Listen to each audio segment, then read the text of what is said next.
Perubahan kecil yang memberikan hasil luar biasa. Itu versi bahasa Inggris juga baca. Wow.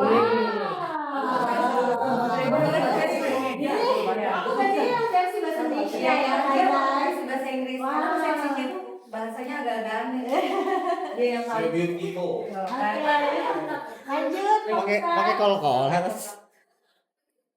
Ustaz lanjut. Itu Oke, itu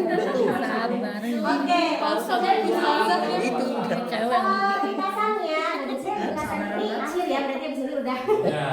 Jadi ringkasannya, ini menjelaskan bahwa perubahan kecil itu bila dilakukan secara konsisten akan menghasilkan dampak yang besar. Nah, di atas ini juga menekankan bahwa kualitas hidup seseorang sangat ditentukan oleh kebiasaan kecil yang dilakukannya setiap hari, bukan perubahan besar yang jarang terjadi.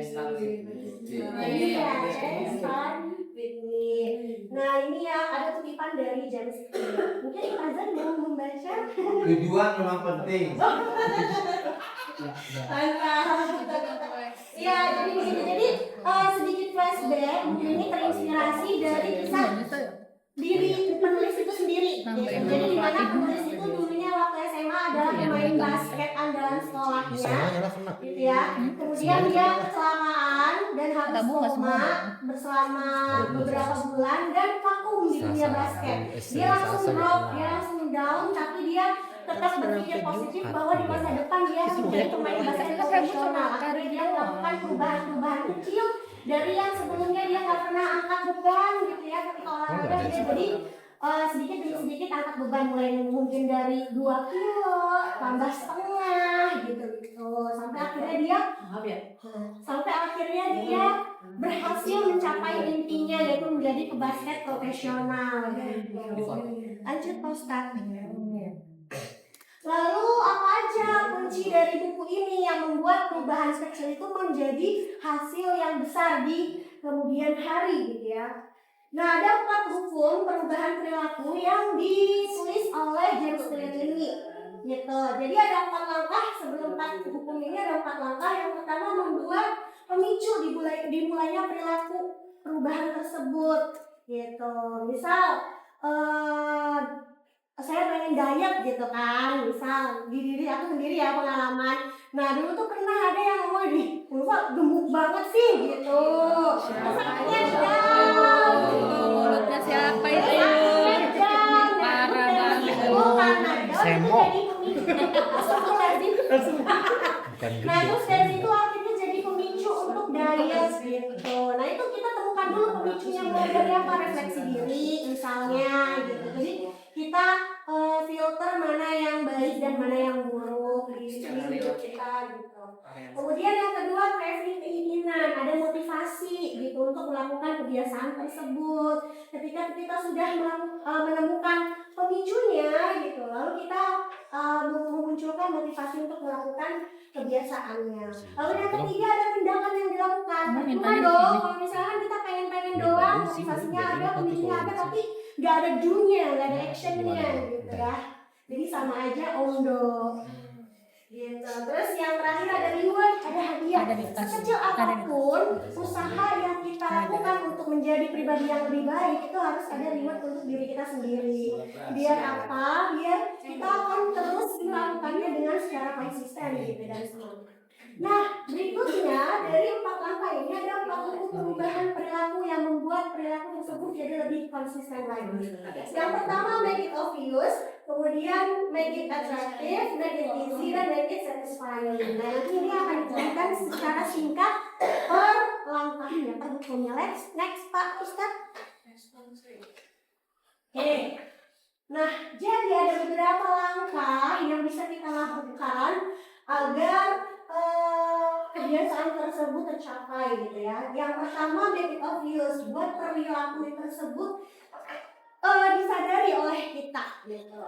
Yang pertama, habit score. Jadi kita lakukan rutinitas setiap hari dan menilainya. Kita tulis apa yang kita lakukan setiap hari lalu menilai apakah kegiatan tersebut positif, negatif, ataupun netral. Ayo coba kita bisa mulai melakukannya ya. mulai dari hari ini gitu.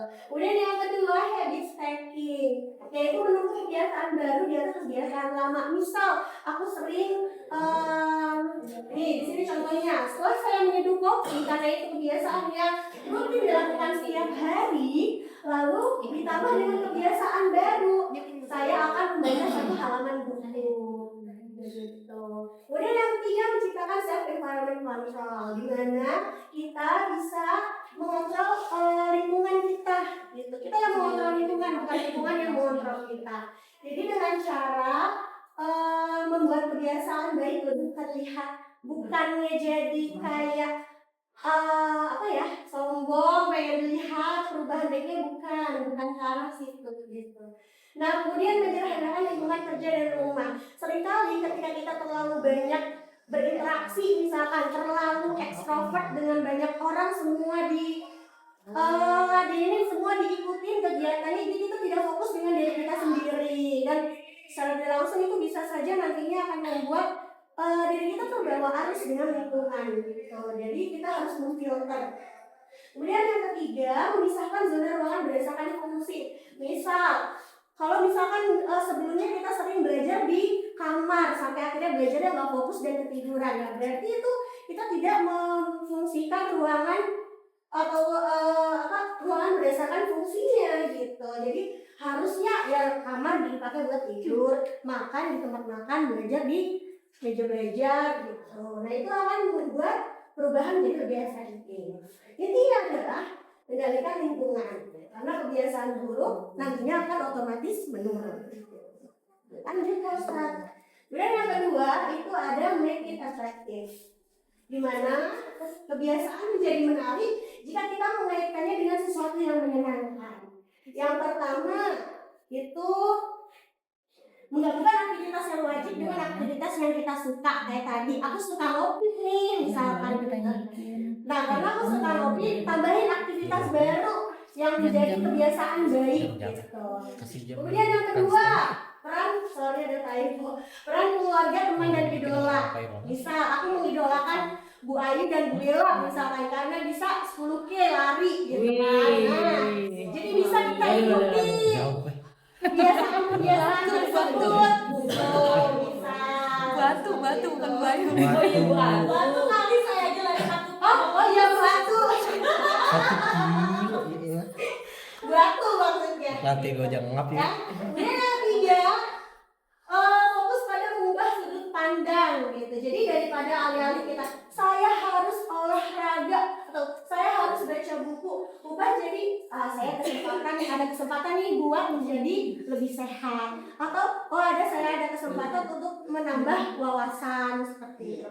Samain Jadi aja. framing pikiran sudut pandang tentang perubahan tersebut. Kopi ini. Lanjut Pak Teguh. Kopi ini kan Kopi. Nah, berikutnya make it easy. Yang namanya perubahan itu nggak langsung dari gede jadwal gitu ya kita lakukan. Jadi dimulai jamnya dari yang pindahin betul-betul ke jadwal dimulai dari yang sederhana. Misalnya yang awalnya membaca 30 menit mungkin terlalu sulit. nanti dia ngisi. Kita bisa baca mungkin 10 menit gitu.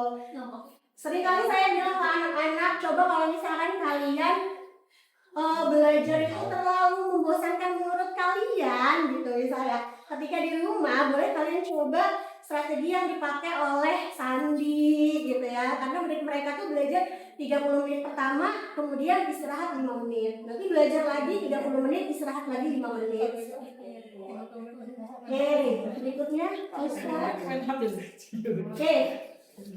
Nah ini yang keempat, yang terakhir, yaitu make it satisfying. Jadi membuat kebiasaan tersebut memberi kepuasan dalam diri kita. Dengan cara apa? Dengan cara memberikan hadiah kecil seperti yang sudah disampaikan.